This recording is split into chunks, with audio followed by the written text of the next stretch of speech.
Good evening, everyone. Welcome to NTD Tonight. I'm David Zhang. Here is a preview of some of today's top stories. New footage released from the January 6 Capitol breach. A senator now calling for an investigation into lawmakers on the January 6 committee.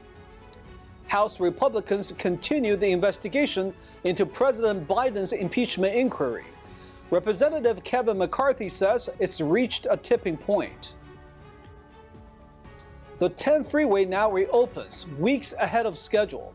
Officials search for a possible suspect in connection to the fire. First up, controversy in Washington over newly released footage from the day of the Capitol breach. Senator Mike Lee calls for the January 6 committee to be investigated. He is accusing the panel of intentionally hiding footage he believes could help some January 6 prisoners. NTD's Daniel Monahan has the latest. Speaker Mike Johnson made waves with his Friday announcement that previously undisclosed Capitol Police security footage would be made public. Roughly 90 hours have already been released, with more expected to come on Monday. Johnson wrote Friday on X, "Today, I am keeping my promise to the American people and making all the January 6 tapes available to all Americans." The speaker shared a direct link to a website that will be continuously updated with thousands of hours of footage. Johnson says the American people can always be trusted to evaluate information and make their own judgments and decisions, stating that when bureaucrats and partisan activists withhold data to advance a narrative, it erodes trust in American institutions. In a post on social media, former President Donald Trump congratulated the speaker for having the courage and fortitude to release the footage. The footage shows the Capitol premises during the events of January 6, 2021, when protesters made their way into the Capitol, some after battling with police. However, some of the footage shows people casually walking beside police officers who appear indifferent and let them saunter along. A number of conservatives reacted to the new footage on X, suggesting the newly released tapes could have an impact on the cases of some January 6 defendants. Turning Point USA founder Charlie Kirk shared footage showing police and protesters standing around casually, writing, "And just like that, the J6 committee's violent insurrection narrative has crumbled." Senator Mike Lee reacted to the post by asking, why didn't Liz Cheney and Adam Kinzinger ever refer to any of these tapes? Maybe they never looked for them. Maybe they never even questioned their own narrative. The two were key figures on the January 6th committee. For her part, Cheney took to X to share a previously available compilation of violent interactions between January 6th protesters and police, writing, "Here's some January 6th video for you," while Kinzinger took to X to post a screen grab from the security footage appearing to show Senator Josh Hawley running, writing, "Here is Hawley not running from not violent attackers during the not insurrection." Representative Robert Garcia says it's fine to release more information to create a broader picture about the events of January 6th, but believes the previously released footage tells a clear tale. We know that there was a violent attack on the Capitol, egged on by Donald Trump and now enabled by this Republican majority. The January 6th committee was disbanded in January this year, shortly after it released an over 800-page report. It voted to refer President Trump to the Department of Justice, suggesting criminal charges, including obstruction and insurrection, charges Trump denies. Daniel Monahan, NTD News. And here is a recap of some other national headlines from today. President Biden pardoned 2 Thanksgiving turkeys this morning. The time-honored tradition took place at the White House South Lawn. I hereby pardon Liberty and Bell. Liberty and Bell are the names of the 2 lucky birds. The pardons mark the unofficial start of the holiday season in Washington, D.C. Both male turkeys are about 20 weeks old and around 40 pounds. The hefty birds have been staying in a luxury suite at the nearby Willard Intercontinental Hotel. The tradition dates to 1947 when a turkey was given to the first family. President Biden is also celebrating his 81st birthday, becoming the oldest president in American history.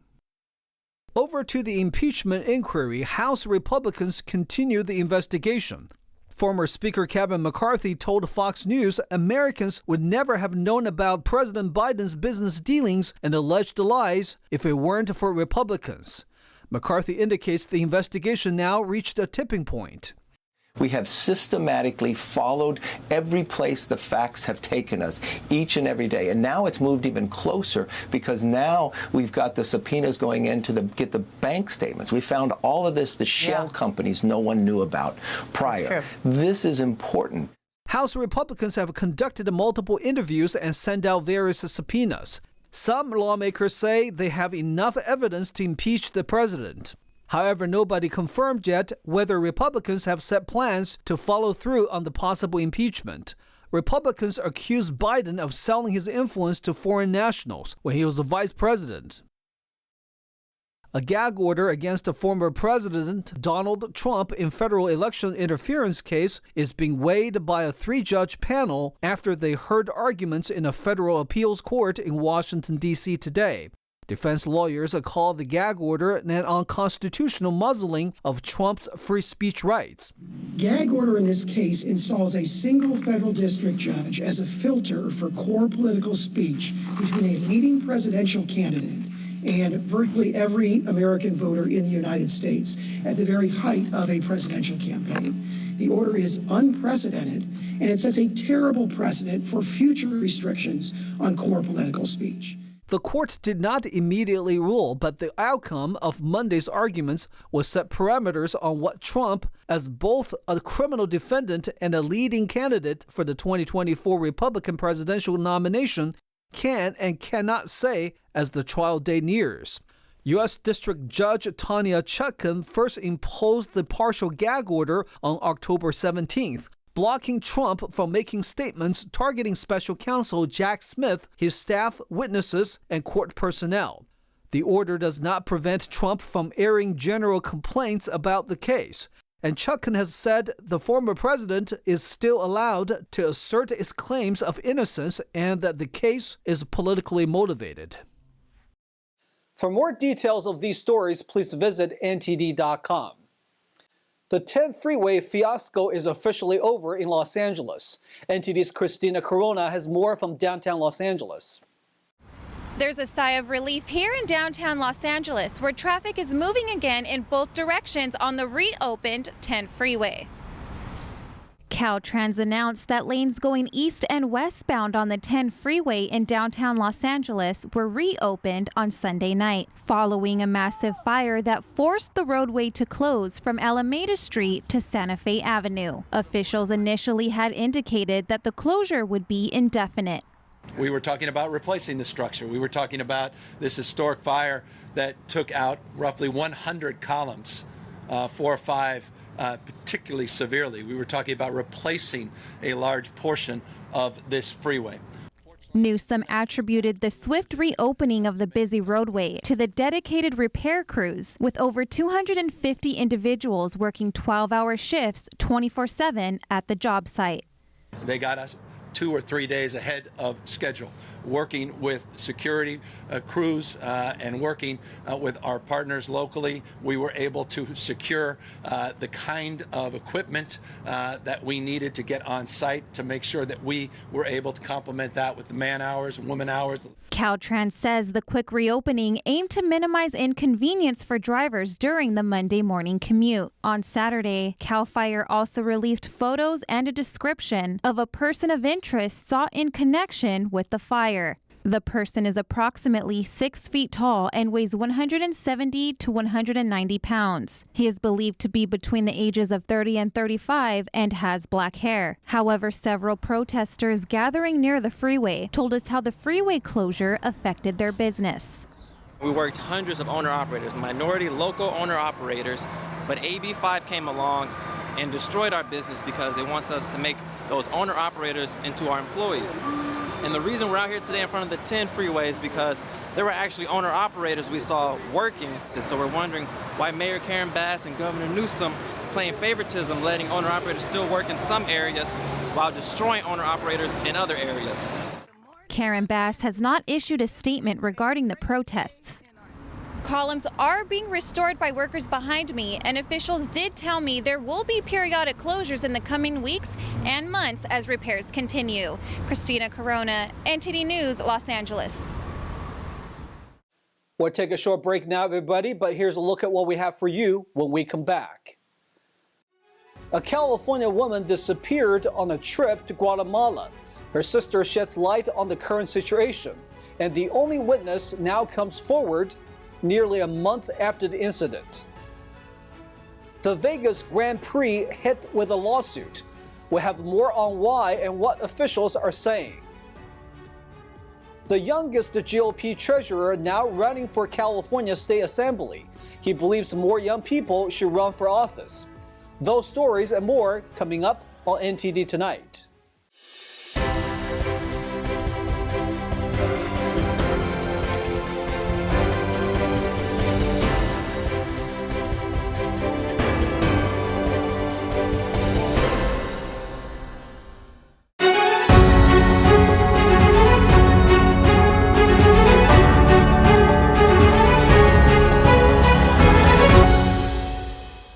Welcome back to NTD Tonight. I'm your host, David Zhang.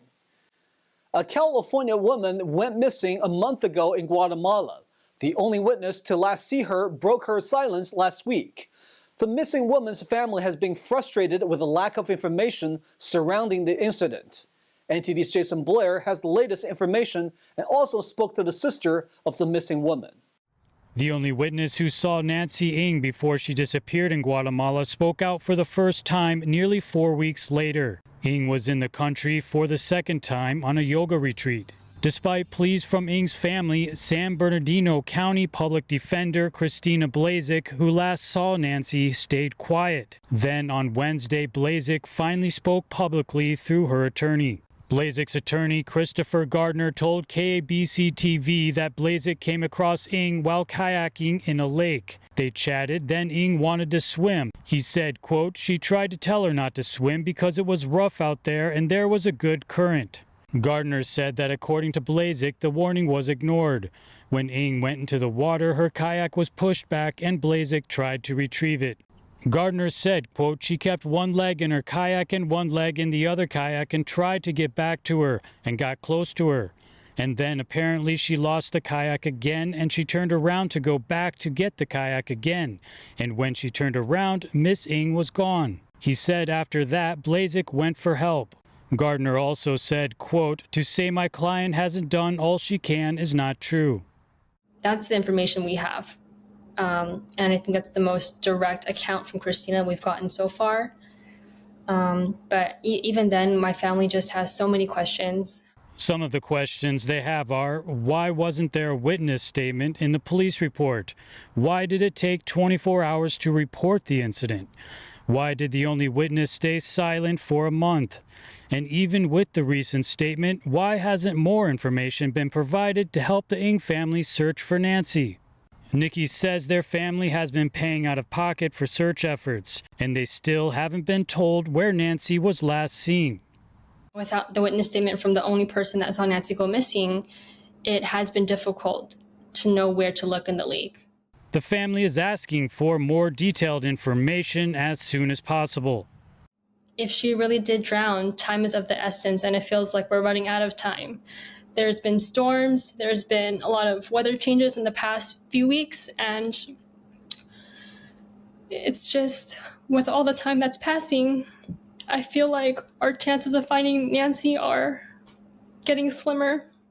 The FBI released a statement saying that they aren't aware of any foul play and, quote, "The FBI is offering resources to the Guatemalan authorities to help in the search." I hope people can understand that we're not in denial. We're not accusing anybody of anything. It's just, it's been very strange the way everything has played out. You know, we just know that our loved one's missing and that we want to bring her home. NTD reached out to Blazek's attorney for comment. Jason Blair, NTD News. Now we hand it over to NTD's Carlos Reyes as we delve into the legal turmoil surrounding the Vegas F1 Grand Prix.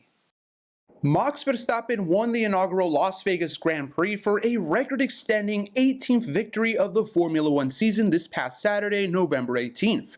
The triumph was the 53rd of the Triple World Champion's career and 6th in a row, leaving the Dutch driver on the same level with now retired German Sebastian Vettel in 3rd place on the sport's all-time winner list.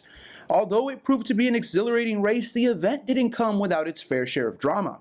The troubled Las Vegas Formula One Grand Prix has been hit with a class action lawsuit on behalf of the 35,000 people who bought tickets for Thursday's practice session, which was canceled when a loose train cover damaged Carlos Sainz's Ferrari.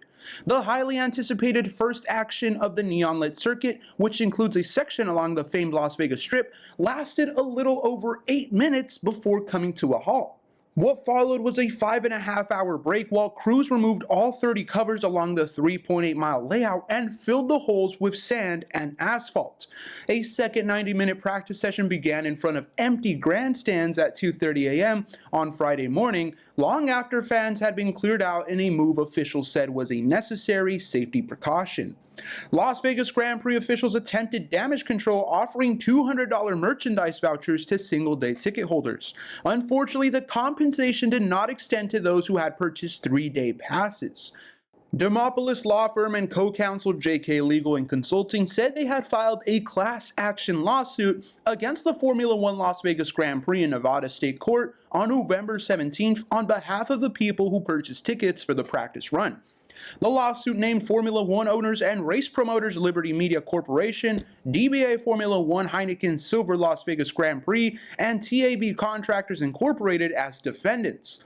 The decision to send fans home was made out of concern for public safety and security officials who had been on duty for a long time, LVGP CEO Renee Wilm and F1 CEO Stefano Domenicali said in a joint statement.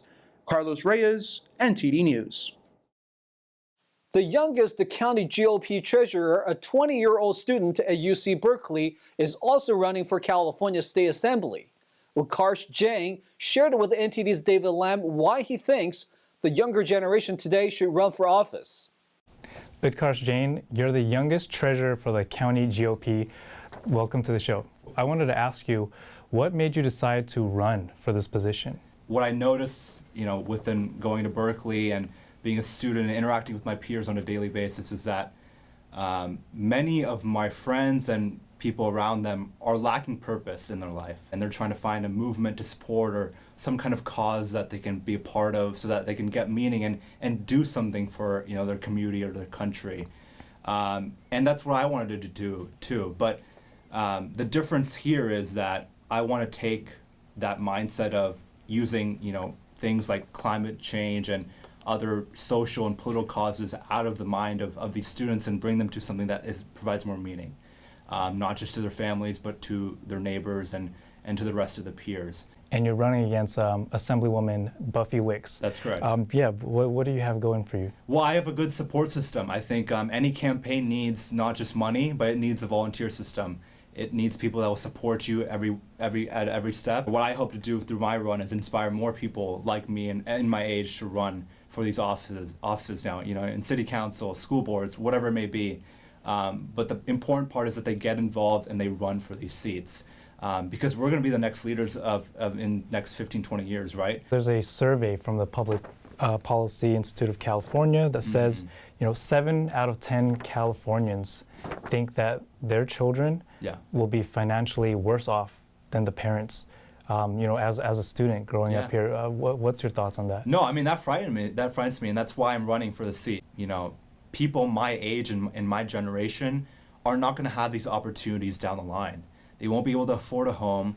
They won't be able to raise a family with adequate savings and whatnot. And for me as a college student, education is one of my prime issues. I mean, I care about making sure that we can prepare the next generation with the skills and the knowledge that they need to be successful in whatever job or position they are in. So the fact that California being this big tech hub and the leading state, as many have said, of the country, to see them fall so down the ladder is disappointing. I think that's because of leadership in Sacramento and what their priorities are.